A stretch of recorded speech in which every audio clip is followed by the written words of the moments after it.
21장 18절에서 22절. 무화과 나무를 저주하시다. 예수님께서는 새벽에 성 안으로 되돌아가실 때에 시장하셨다. 마침 길가에 있는 무화과 나무 한 그루를 보시고 가까이 가셨다. 그러나 잎사귀 밖에는 달리 아무것도 보이지 않았으므로 그 나무를 향하여 말씀하셨다. 이제부터 너는 영원히 열매 맺는 일이 없을 것이다. 그러자 나무가 즉시 말라버렸다. 제자들이 그것을 보고 놀라서 어째서 무화과 나무가 즉시 말라버렸습니까? 하고 물었다. 예수님께서 그들에게 대답하셨다. 내가 진실로 너희에게 말한다.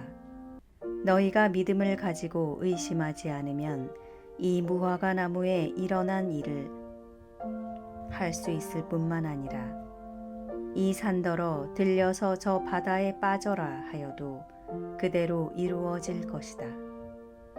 그리고 너희가 기도할 때에 믿고 청하는 것은 무엇이든지 다 받을 것이다.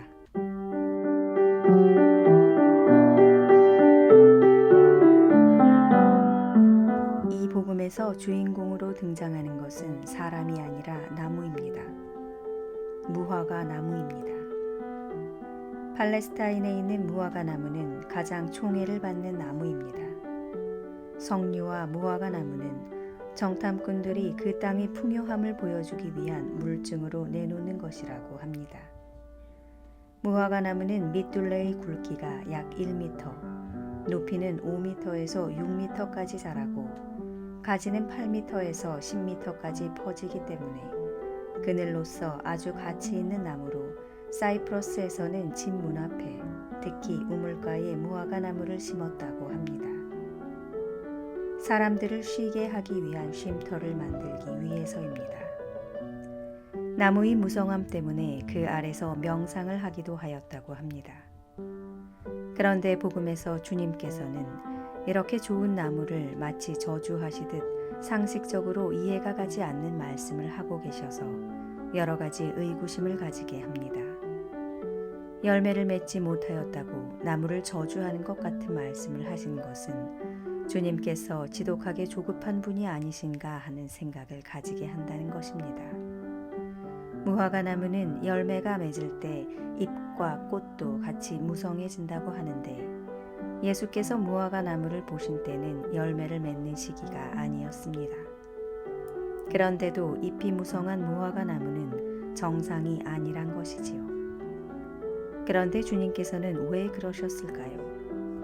나무가 열매를 맺지 못한 것에 왜 그렇게 심한 말씀을 하신 것일까요? 그것은 나무를 보고 하신 말씀이 아니라 그 당시 사람들의 병적인 삶에 대한 경고였습니다. 이것은 그 당시 사람들이 내적인 성장에 관심이 없어서 무화과 나무처럼 열매가 없음에 대한 경고였던 것입니다.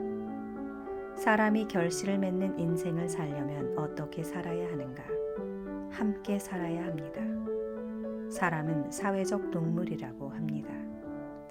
사람은 다른 사람과 함께 살 때에 힘이 나고 삶에 대한 정보를 얻을 수 있고 자신의 삶을 업그레이드 할 수 있습니다.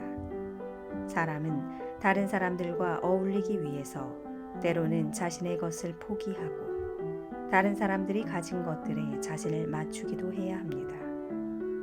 다른 사람들과 어울리는 것이 싫다고 자기만의 삶을 고집한다면 사회적으로 부적응자, 낙인이 찍히고 결실을 없는 사람. 다시 하겠습니다. 다른 사람들과 어울리는 것이 싫다고 자기만의 삶을 고집한다면 사회적으로 부적응자 낙인이 찍히고 결실 없는 삶을 살아야 합니다. 그러나 지나치게 다른 사람들이 제시하는 기준에 자신을 맞추다 보면 내적으로 무기력한 상태에 빠지게 됩니다. 자기가 없어지고 집단적 사고방식이 자기 안에서 명령자의 역할을 하게 되어서 마찬가지로 결실을 맺지 못합니다. 나이가 들면서 피로감이 높아지면 함께 사는 게 더 어려워집니다. 나이가 들면서 사회적인 자리가 잡히고 자신의 삶을 찾고 싶은 욕구가 올라왔을 때 집단적 사고 안에서 살아가는 자신의 모습을 보면 자조적인 생각과 느낌을 가지기 때문입니다. 그렇다고 무조건 일탈하여 자신만의 길을 가겠다는 주장은 가족과 사회에 대한 무책임한 행동이라 생각되어 이러지도 저러지도 못하게 되지요.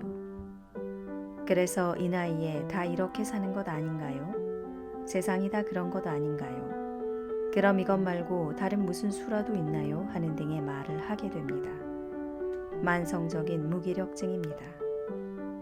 이런 현상은 여자보다 남자들이 더 심하고 개인을 존중하는 민주적인 사회보다 경직된 교조적인 사회 안에서 더 많이 일어납니다.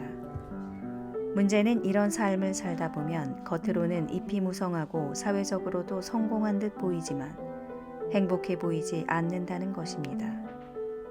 주님께서는 이렇게 살맛나지 않는 삶을 사는 사람들에게 내적인 삶의 열매를 맺어야 한다는 가르침을 주고 계십니다.